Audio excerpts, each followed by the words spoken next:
Lucas capítulo 17.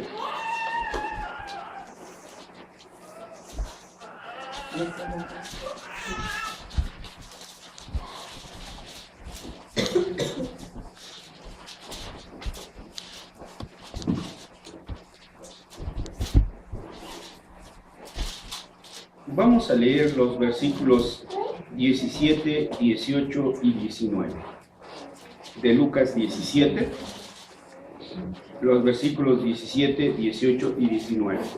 Lo leemos todos juntos. Dice así: respondiendo Jesús dijo: no son 10 los que fueron limpiados, y los 9 ¿dónde están? No hubo quien volviese y diese gloria a Dios, sino este extranjero.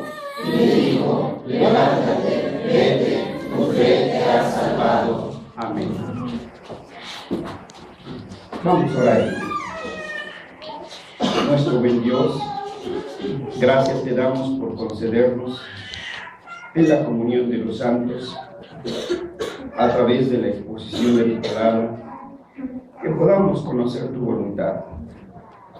Te pedimos también que tu Espíritu Santo nos conduzca, Señor, a un buen entendimiento de tu voluntad. Que todo nuestro ser sea movido, después de haber conocido y entendido tu voluntad, a hacer únicamente tu voluntad. Que a través de la exposición de tu palabra seamos edificados, exhortados y consolados. En el nombre de Cristo Jesús. Amén. Amén. Estamos hablando de los deberes de la iglesia. Y en la última sección que hemos estado estudiando, hemos hablado del triple oficio de la iglesia: la adoración, el evangelismo y la enseñanza. Siendo una iglesia confesional, nos adherimos a lo que otras iglesias hermanas en la historia de la Reforma han confesado para dar respuesta a sus depredadores. Nuestros hermanos reformados de Heidelberg, Alemania, en aquella enseñanza que prepararon para sus jóvenes y que quedó escrita en el Catecismo de Heidelberg, en una de sus preguntas dice así, o pregunta así: ¿cuántas cosas debes de saber para poder vivir y morir dichosamente? La respuesta que el Catecismo da es la siguiente: 3. La primera: ¿cuán grandes son mis pecados y miserias? La segunda: ¿de qué manera puedo ser librado de ellos? Y la tercera: la gratitud que debo a Dios por su redención. Estas 3 cosas son 3 aspectos del mensaje que Dios ha ordenado a su iglesia que proclame.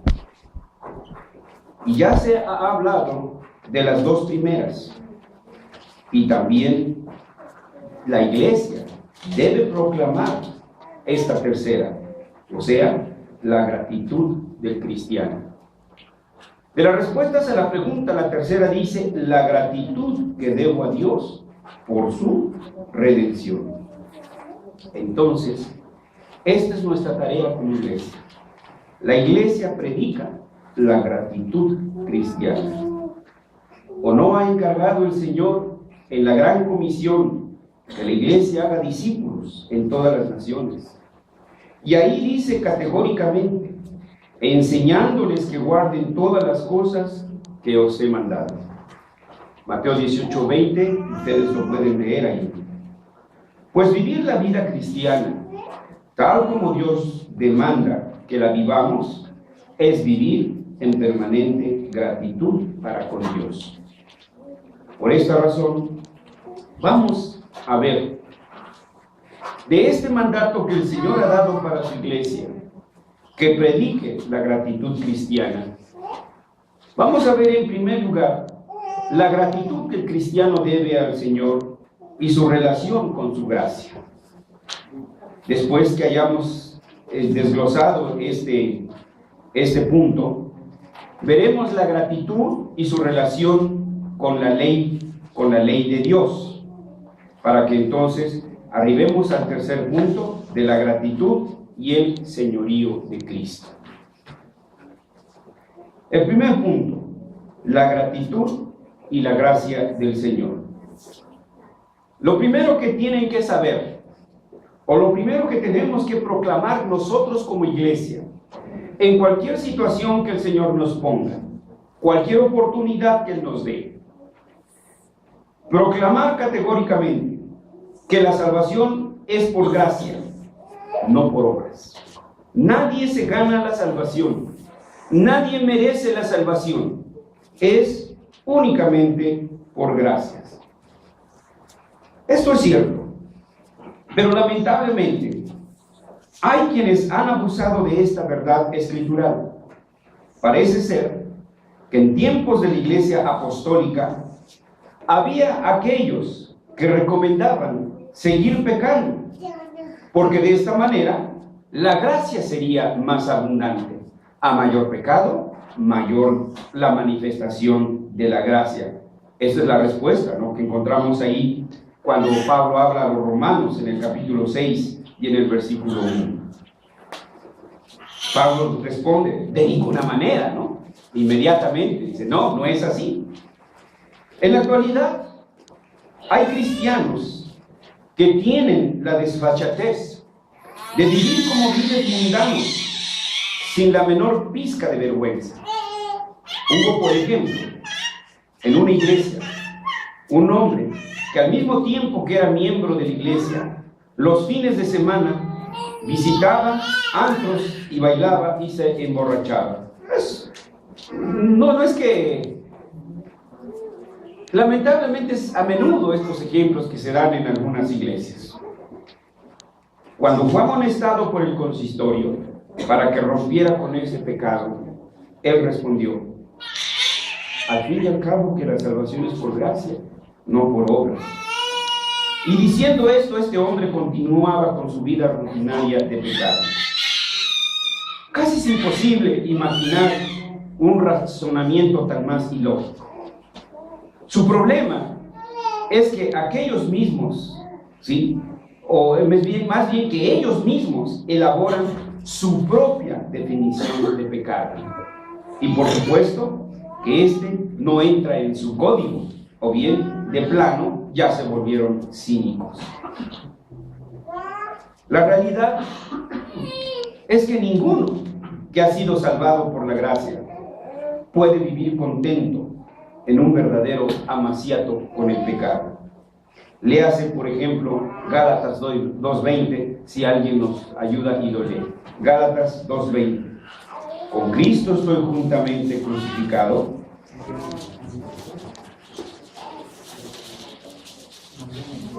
Gálatas 2:20, por favor.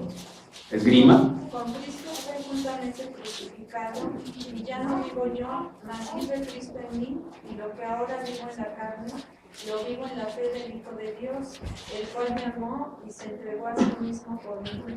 Vean, entonces, esto es lo que significa la palabra arrepentimiento. ¿Recuerdan cuando la analizábamos? Que significa conversión, significa dejar atrás nuestra vida pasada y empezar una nueva ruta, una nueva dirección en esta vida. Con Cristo estoy juntamente crucificado, ya no vivo yo. Es una renuncia al yo, es una renuncia a mí, y ahora mi prioridad es que el nombre de Dios sea glorificado.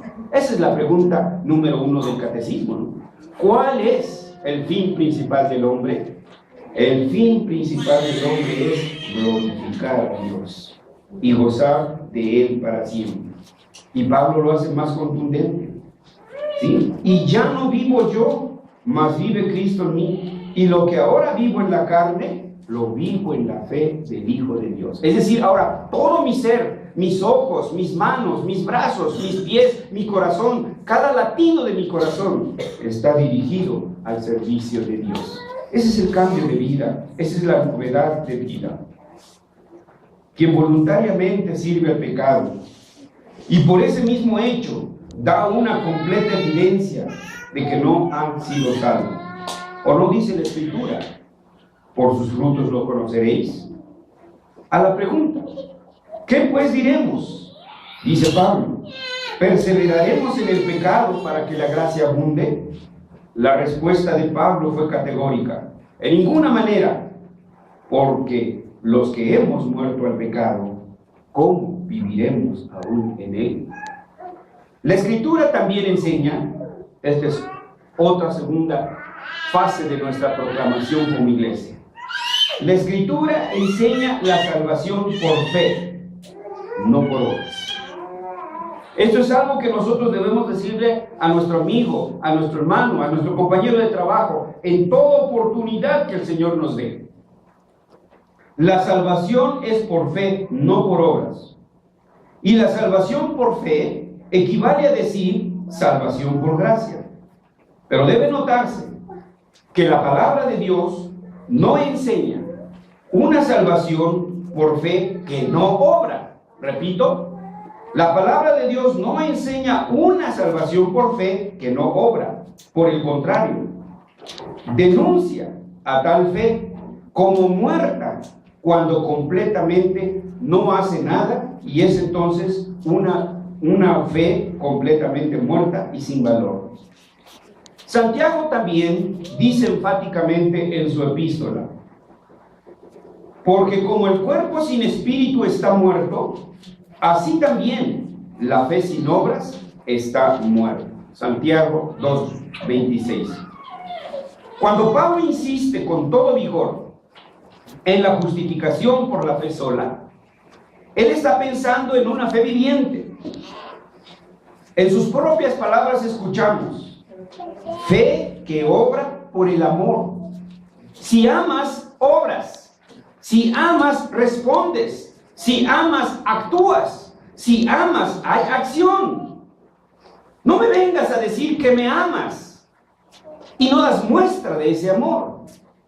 Como una señora decía una vez: quiero velas, no veladoras. O como Pablo lo decía: porque el reino de Dios no son palabras, sino poder.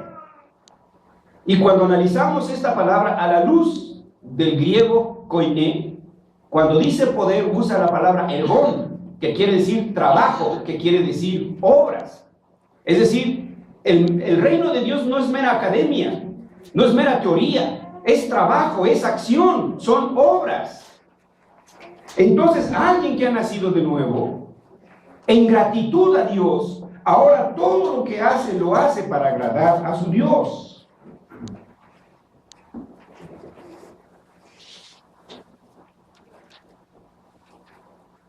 También es necesario mencionar que la salvación por gracia presenta el más puro motivo para una vida piadosa.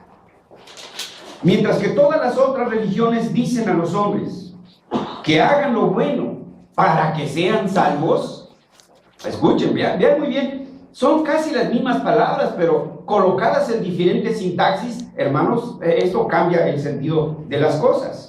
¿Sí? Hagan lo bueno para que sean salvos.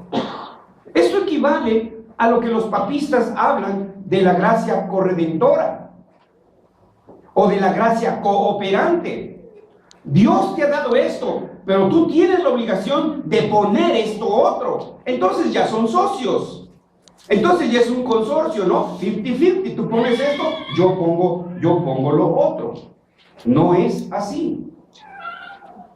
El cristianismo, por otra parte, ordena a los cristianos a hacer lo bueno porque ya han sido salvados. O sea, es una respuesta a la gracia, una respuesta a esa salvación. Las otras religiones dicen: haz y vivirás, mientras que la nuestra dice: haces porque ya vives. Solamente el cristianismo dice: vive y haz. Así, el cristiano entonces es motivado en sus acciones. Pero ese motivo no es un motivo mezquino, no es para lograr algo. Ese motivo es por el amor a Dios. Ese motivo es en gratitud a Dios, porque lo ama, porque quiere agradecerle. Así entonces, la meta máxima de la vida del cristiano no es su propio bien, sino la gloria de Dios, su Salvador. Hay otro punto muy importante que la iglesia debe proclamar. Y cuando digo iglesia, son ustedes y soy yo. Cada uno de nosotros, en cada situación particular que el Señor nos ponga. En cada oportunidad, con su amigo o con su vecino, usted debe de decirle: la gratitud cristiana es la primera respuesta del que ha sido salvado. La gratitud cristiana es la primera respuesta del que ha sido salvado. Porque si usted le pregunta a una persona: ¿crees en Cristo? Si es papista va a decir: sí, creo en Cristo. ¿Crees en Dios? Sí, sí, creo en Dios. ¿Dónde están tus frutos? Por eso entonces tenemos que decir: la gratitud cristiana es la primera respuesta del que ha sido salvado. La salvación por gracia, lejos de servir como pretexto para una vida impía y descarriada, ofrece el más poderoso incentivo para vivir haciendo la voluntad de Dios, no la nuestra. Juan Calvino, el reformador en Ginebra, en un ensayo de la vida cristiana que intituló De Vita Homini Christiani, al definir la abnegación cristiana, él dijo esto: la negación de uno mismo para buscar solamente la gloria de Dios. La abnegación cristiana en su verdadero sentido, decía él, es la muestra más clara de la gratitud cristiana. La iglesia no puede ni debe ocultar esta parte del evangelio. Ser salvo implica lo mismo que privilegios, también responsabilidades. Y como cristianos, no solo reclamemos nuestros privilegios de ciudadanos del reino, sino estemos prestos para tomar también nuestras responsabilidades. Ahora bien, ¿cómo se manifiesta esta gratitud en su relación con la ley de Dios? Porque ahora dicen: vivimos bajo la gracia, no bajo la ley. Y entonces existen quienes desechan la ley. ¿Y cómo demostrar el cristiano su gratitud a Dios por el don de la salvación? Lamentablemente hay quienes divorcian la dirección del Espíritu Santo de la palabra de Dios, y muy particularmente la ley de Dios que está en su palabra. Por ejemplo, una secta mística busca descubrir la voluntad de Dios solo mediante la oración y la meditación personal. Se aíslan, se van lejos, a los cerros, a las azoteas. Se ponen a orar y después guardan silencio por un momento. Están con un lápiz y con un papel. Y después de que están en un rato en trance, empiezan a escribir lo que según ellos Dios se los ha revelado. ¿Sí lo saben? El dispensacionalismo hace una clara distinción entre la gracia y la ley. Y puesto que el cristiano vive bajo la gracia y no bajo la ley, por lo tanto, dicen ellos, el cristiano no está obligado a guardar las cosas que se dicen en la ley. Un movimiento modernista, el bartianismo, que mezcla la fe reformada, el pensamiento cristiano, con la filosofía del existencialismo. Ellos dicen que la Biblia no contiene la revelación objetiva de la voluntad de Dios. Por tanto, el cristiano debe actuar de acuerdo a los lugares y los tiempos. Es decir, es una teología circunstancial. Las circunstancias determinan, las circunstancias mandan, y no los absolutos, los principios de las Escrituras. Con esto, el bartianismo enseña que el cristiano está libre de la ley, y entonces su respuesta es circunstancial. La lista, hermanos, sería interminable.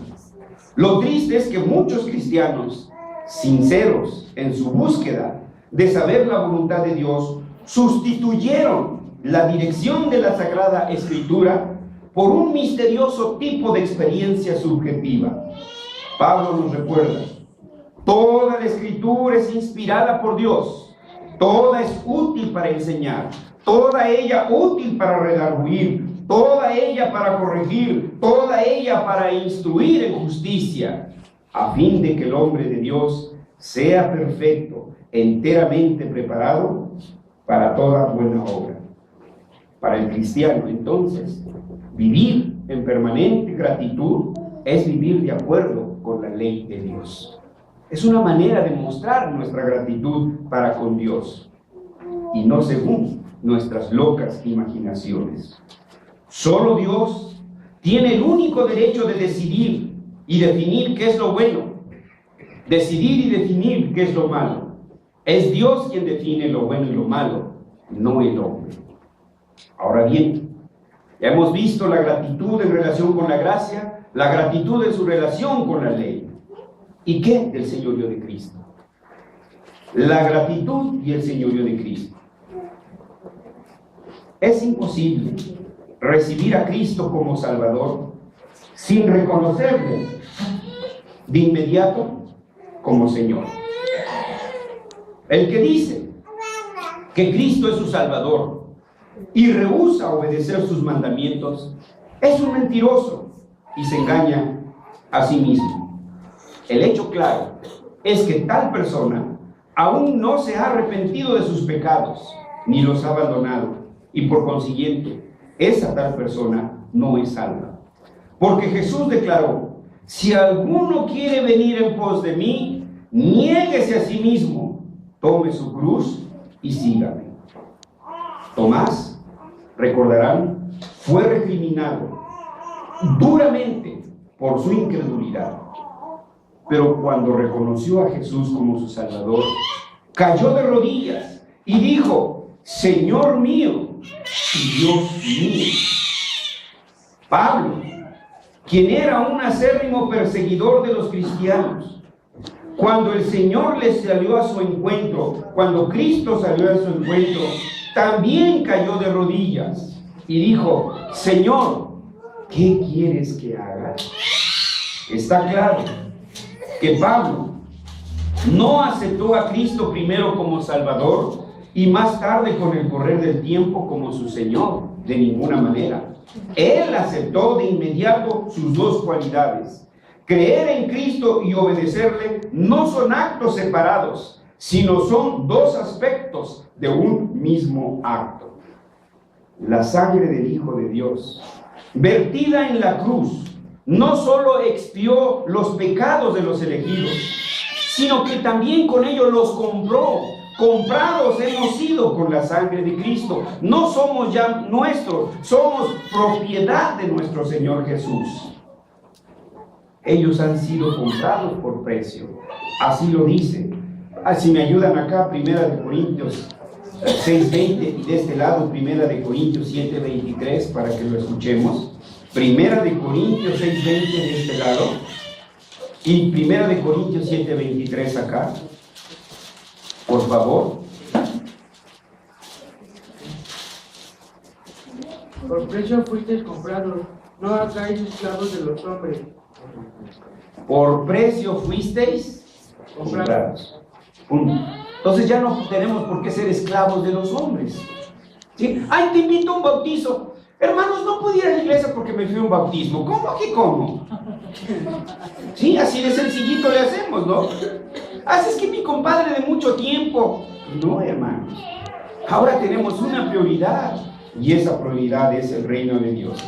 1 Corintios 7:23, por favor. Esa es, hermano. Es que leyó eso. 1 Corintios 6:20. Porque habéis sido comprados por precio. Glorificad pues a Dios en vuestro cuerpo y en vuestro espíritu, los cuales son de Dios. Fíjense bien, porque habéis sido comprados por precio, glorificar a Dios en vuestro cuerpo y en vuestro espíritu, es decir, en la totalidad de nuestras vidas, con todo lo que hacemos. Pues si comemos o bebemos o hacemos cualquier otra cosa, todo ello debemos de hacerlo única y exclusivamente para la gloria de Dios. En consecuencia, todos aquellos que han sido redimidos le pertenecen a Cristo. Ellos son su propiedad, lo cual implica que están en el sagrado deber de honrarle como Señor y Maestro por medio de una completa e incondicional obediencia en todos y cada uno de los aspectos de su vida. No hay rincón de nuestras vidas que nosotros nos podamos reservar. Imposible, jamás. El cristiano no puede dividir su vida en dos secciones y pretender vivir una vida en donde sirva a Dios y otra vida en la que le sirva al mundo. No existe un área de la vida llamada secular en la cual Cristo nada tiene que ver. Tampoco existe un área religiosa en la que Cristo exclusivamente deba operar, dejando todas las demás cosas del mundo para que el cristiano las decida como quiera. No es así el asunto. Cristo es el Señor de la totalidad de nuestras vidas y la gratitud debe movernos a servirle en la totalidad de nuestras actividades como el Rey de Reyes y el Señor de Señores. Así que, hermanos, la gratitud es una marca, es una de las marcas del verdadero cristiano. Y lo mencionamos esto en su relación con la gracia, en su relación con la ley y en su relación con el señorío de Cristo. Entonces, hermanos, para concluir, recuerden esto, recuerden ustedes, hermanos del consistorio, pastor, su servidor, todos como iglesia, estamos todos en la ineludible responsabilidad de predicar la gratitud cristiana. Predicarla con nuestras vidas, predicarla con nuestras obras, pero también testimoniarla con cada oportunidad que el Señor nos dé, con cada amigo, con cada vecino, con cada pariente, con cada familiar. Para ello, debemos explicar lo que significa la gracia, lo que significa la ley y lo que significa el señorío de Cristo en su relación con la gratitud cristiana. Y como dicen por ahí, el buen juez por su propia casa empieza.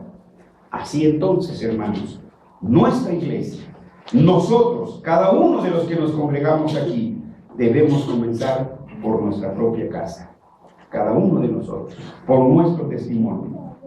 De modo que entonces, usted y yo, su consistorio y un servidor, y ustedes también involucrados, cada uno de nosotros, como miembros de esta iglesia, recordemos y tengamos presente que tenemos el sagrado deber de buscar en todas las cosas que hagamos, ya sean de trabajo o recreativas, no buscar nuestra autocomplacencia, sino en todo ello buscar la gloria de Dios. Que cada cosa que yo haga, con ella yo busque glorificar a Dios. Y si así no lo hacemos, y si así no lo predicamos, que el Señor de las mías nos lo demande. Vamos a orar, hermanos. Gracias te damos, Señor, como siempre, por darnos su palabra y a través de ella, en su republicación, recordarnos, Padre, de cuáles son las respuestas que debemos de dar para contigo. Señor, primeramente queremos darte las gracias por habernos rescatado, por habernos regenerado, por habernos traído al nuevo nacimiento. Gracias porque nos has injertado a tu precioso cuerpo, el cuerpo de tu Hijo, tu iglesia. Gracias porque a través de ella nos nutres, a través de ella nos edificas, a través de ella nos exhortas, pero también a través de ella nos consuelas. Señor, ahora, Señor, te pedimos que nos muevas a ser una iglesia agradecida, una familia agradecida, que cada uno de nosotros de manera individual, de manera personal, mostremos esa gratitud para contigo, cumpliendo tu voluntad para con nuestro prójimo, cumpliendo tu voluntad, Señor, para con nuestro prójimo, tu voluntad también para con la creación y para todo aquello que nos has ordenado. Que esta sea una marca, que esta sea una señal, que esta sea algo, Señor, que pueda ver, que todo mundo pueda dar testimonial de la gratitud de tu iglesia.